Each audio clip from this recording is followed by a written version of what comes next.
We started at Rondane National Park, an area covered in lush greens from the flow of glacial rivers. Rivers that spill endlessly over and over the edges of rock, flowing powerfully and fast toward the sea. Rondane has a painted backdrop of violet mountains, reminiscent of a Bob Ross painting.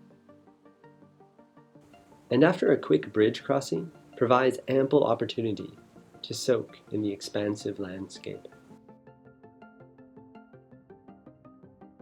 We walked alongside that river for hours, and it soon became clear that if we wanted to get back to the other side, we would have to work for it.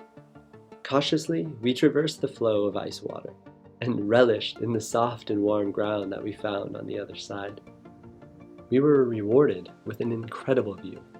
The river had split into two, and on one side flowed down in a graceful lace thread, while the other maintained the full power of the source.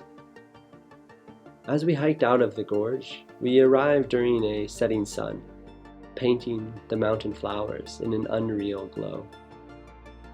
The next day started with a boat ride across the Jendi Lake in Jotunheimen. We would scale two small mountains and traverse a ridgeline back to the starting point. We started fresh and our pace was quick, but not as fast as a local dog, who seemed to have adopted us as part of the flock, constantly running up and down the mountain to check on us. The view scaled in grandeur with the altitude. The lakes below nestled amongst the sleeping giants, on one side a deep aquamarine and an icy blue on the other. One mountain range in particular formed like the bottom jaw of the world itself. And despite the cold, mountain flowers also found their place here. And why not with views like these?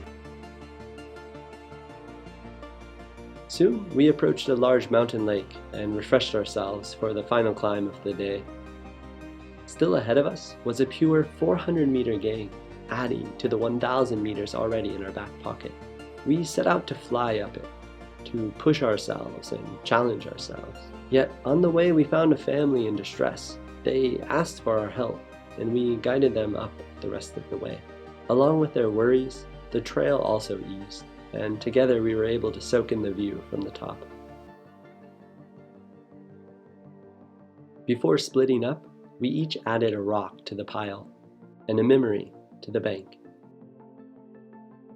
We did, however, have one last surprise as a herd of reindeer galloped towards us. Perhaps inspired, we too galloped down toward the water. Our hike would end here, another weekend of breathtaking nature. And as we set out, a spontaneous storm closed around us, and as we closed the door on Norway, we drove toward a new set of adventure, ready in Sweden.